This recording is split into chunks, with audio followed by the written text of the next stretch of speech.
Most people believe resting in God means withdrawing from life, sitting quietly, or escaping responsibility. But true resting in God is something far deeper and far more powerful than outward stillness. It is not the stopping of action, but the ending of personal struggle. Resting in God begins the moment we release the belief that we must manage life through human effort, fear and planning, and quietly recognize that divine intelligence is already governing every detail of our existence. Resting in God is often misunderstood as inactivity or withdrawal from responsibility, but in truth it is a state of conscious trust that allows life to move with greater clarity and power. It is not the absence of action, but the absence of strain. When a person rests in God, they are not avoiding decisions or effort. They are releasing the belief that outcomes depend solely on personal ability, planning, or control. This rest begins when the mind recognizes that there is an intelligence greater than human reasoning that is already functioning as life itself. From this awareness, action continues, but it is no longer driven by fear, pressure, or desperation. Conscious trust is an active inner acknowledgement that divine intelligence is present and sufficient in every situation. It is a living awareness that guidance does not come from anxious thinking, but from quiet listening. When trust replaces fear, the mind stops racing ahead to predict failure or replaying past mistakes. Instead, it becomes receptive. This receptivity is not laziness, it is alignment. Just as a branch does not strain to produce fruit, but allows the life of the tree to express naturally, resting in God allows right activity to flow without force. Many people mistake rest for doing nothing, but true rest often leads to more effective and inspired action. The difference lies in the source of movement. Action born from fear is heavy and exhausting, while action born from trust feels natural and timely. In resting, the individual stops pushing against life and begins cooperating with it. Problems are no longer approached as enemies to defeat, but as signals inviting a deeper awareness of divine order already present. This kind of rest requires the surrender of personal will, not personal responsibility. Responsibility remains, but the burden of ownership dissolves. There is a quiet confidence that what needs to be known will be revealed, and what needs to be done will be done at the right moment. Trust becomes a living experience rather than a hopeful idea. In this state, peace is not dependent on circumstances, and movement arises without struggle. Resting in God is therefore an inner posture of assurance that life is governed by wisdom beyond the human mind, allowing action to emerge cleanly, gently, and with purpose. Resting in God deepens as the mind learns the discipline of inner stillness, not as a technique but as a way of being. This stillness is not the silencing of thoughts by force, nor is it an attempt to escape mental activity. It is the gentle withdrawal of attention from constant mental commentary and self-directed reason. The human mind is conditioned to analyze, judge, compare, and anticipate, and while these functions have practical use, they become obstacles when relied upon for spiritual direction. True rest begins when the mind acknowledges its limits and becomes willing to listen rather than insist. Listening in this sense does not mean waiting for words or signs. It is an attitude of openness where one stops telling life how it should unfold and becomes receptive to what is already unfolding. In this quiet receptivity, guidance appears naturally, often as clarity rather than instruction. The answer may come as a sudden sense of peace, a release of urgency, or a knowing that requires no explanation. This form of listening is subtle, yet it carries authority because it is not born of personal opinion or emotional reaction. Inner silence dissolves the illusion that problems must be solved through mental effort alone. When the mind is noisy, it repeats the problem, reinforces fear, and strengthens the sense of separation from help. Silence interrupts this cycle. In silence, the problem loses its emotional charge, and what once appeared complex often becomes simple or irrelevant. This is not because the situation has changed outwardly, but because consciousness has shifted inwardly. As listening replaces striving, decision-making becomes less stressful. Choices are no longer made from pressure or fear of consequences but arise from a calm assurance. This does not eliminate challenges, but it removes confusion. The individual finds themselves guided step by step without needing to see the entire path in advance. Trust grows naturally because experience confirms that clarity follows stillness. Resting in God through inner silence is therefore a living practice, not confined to formal moments of prayer. It can be carried into daily activities, conversations, and responsibilities. Whenever the mind pauses its demand to control outcomes and opens itself to quiet awareness, rest is present. In that rest, direction is revealed, not imposed, and life moves forward with a sense of rightness that effort alone can never achieve. Resting in God also involves releasing the personal sense of doership, the belief that I alone am responsible for making life work. This belief is deeply ingrained and often appears as constant self-pressure, self-judgment, and fear of failure. When a person identifies as the sole actor in every outcome, life becomes a burden and rest feels impossible. True rest begins when this false ownership is gently surrendered and replaced with the recognition that life is being lived through us, not by us alone. This release does not mean becoming passive or careless. Rather, it is the understanding that intelligence, order, and movement are already operating within existence. The individual does not create life, they cooperate with it. When this cooperation replaces control, effort softens. Actions are still taken, but they are no longer fueled by anxiety or the need to prove worth. There is an inner shift from, I must make this happen, to let what needs to happen unfold through right awareness. The sense of personal doership is often strongest in moments of difficulty. Fear insists that something must be fixed immediately, that a mistake will lead to disaster, or that one is alone in facing the situation. Resting in God challenges this belief by refusing to mentally wrestle with the problem.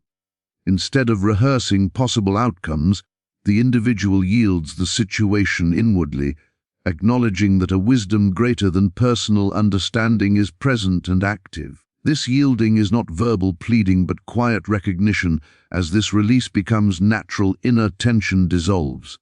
The body relaxes, the mind slows, and emotional reactions lose their grip. The need to control others, circumstances, or timing begins to fade. Life is no longer approached as a battle to be managed but as a movement to be trusted. Even when action is required, it arises with clarity rather than compulsion. Resting in God through the surrender of personal doership restores balance to daily living. One discovers that strength does not come from willpower but from alignment. Decisions feel lighter, relationships become less strained, and setbacks lose their power to define identity. In this rest, the individual is no longer the burden manager of life, but a conscious participant in a greater order, allowing life to express itself without resistance. Resting in God becomes more tangible when one learns to meet challenges without immediately reacting to them. Most unrest is not created by events themselves, but by the mental and emotional reactions that follow. The moment a problem appears, the conditioned response is to label it as dangerous, unfair, or overwhelming. This reaction pulls consciousness away from rest and into struggle. True rest is not the absence of challenges, but the refusal to let challenges dictate inner peace. When resting in God, difficulties are approached from a different inner position. Instead of asking, "How do I fix this?"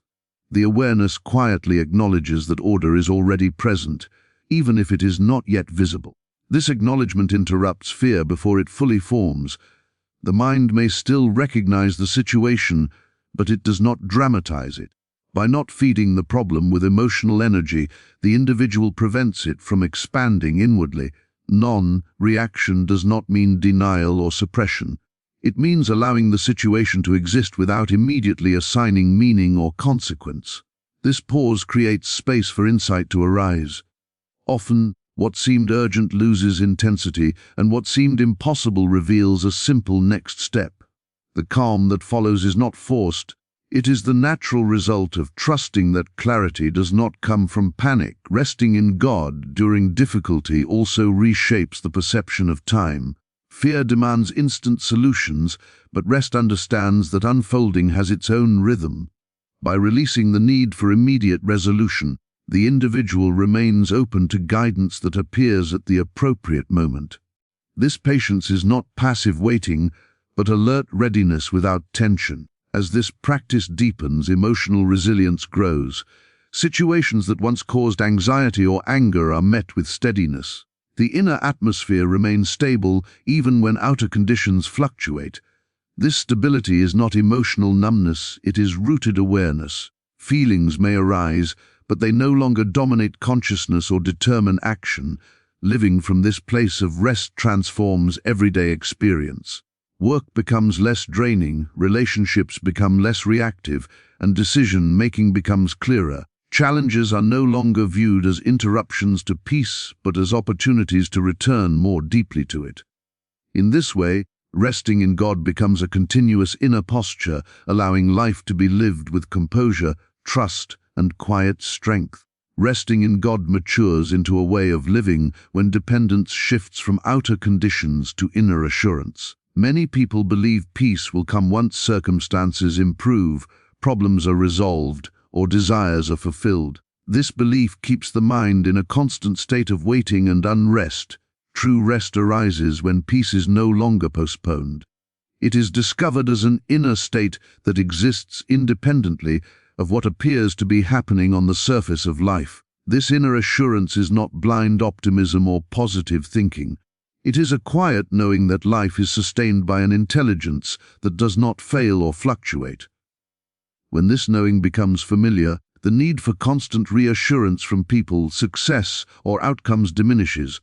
Approval, recognition, and results lose their power to define self-worth. The individual is no longer emotionally dependent on outer stability to feel secure. As this shift occurs, fear-based motivations dissolve. Actions are no longer driven by the need to avoid loss or gain validation. Instead, they arise from clarity and inner conviction. This brings a sense of freedom because choices are no longer reactions to pressure, but expressions of understanding. Life feels less crowded by expectation and more spacious, allowing creativity and wisdom to surface naturally. Resting in God also changes how uncertainty is experienced. Instead of being perceived as a threat, uncertainty becomes a neutral space where new possibilities emerge. The mind learns to remain calm without needing guarantees. This is one of the deepest forms of rest, the ability to stand in the unknown without anxiety. Trust is no longer theoretical. It becomes experiential as life consistently reveals support in unexpected ways. This way of living fosters quiet confidence. The individual moves through daily responsibilities with steadiness, even when outcomes are unclear. Emotional highs and lows lose their extremes, replaced by a balanced awareness. There is less inner resistance to change and less attachment to specific results. When rest becomes internal rather than conditional, peace is no longer something to be achieved. It is recognized as the natural state beneath all activity. Life continues to unfold with its challenges and demands, but the inner foundation remains unshaken. In this resting, one discovers that stability does not come from controlling life, but from trusting the source that is already sustaining it. Resting in God ultimately reveals itself as a lived awareness rather than a concept to be practiced. At this stage, rest is no longer something one tries to enter during moments of prayer or difficulty. It becomes the underlying atmosphere of consciousness. Life is experienced from a center that remains still even while activity continues. This does not remove responsibility or engagement with the world, but it transforms the way engagement happens. In this awareness, identity shifts. The individual no longer sees themselves as a separate entity struggling within life, but as an expression of life itself. This shift dissolves the sense of isolation that often fuels anxiety and exhaustion. When separation fades, trust is no longer an effort. There is a natural confidence that whatever is needed will be present when required. This confidence is quiet and steady, not emotional or dramatic. Resting in God at this depth also transforms the relationship with effort. Effort is no longer resisted, but it is no longer strained. Work is done without inner resistance, and rest is present even in motion. The boundary between action and rest dissolves, revealing that rest is not the opposite of activity, but the quality with which activity is lived. This brings a sense of ease into daily tasks that were once experienced as burdens. Emotional life also changes. Feelings still arise, but they pass through awareness without taking control.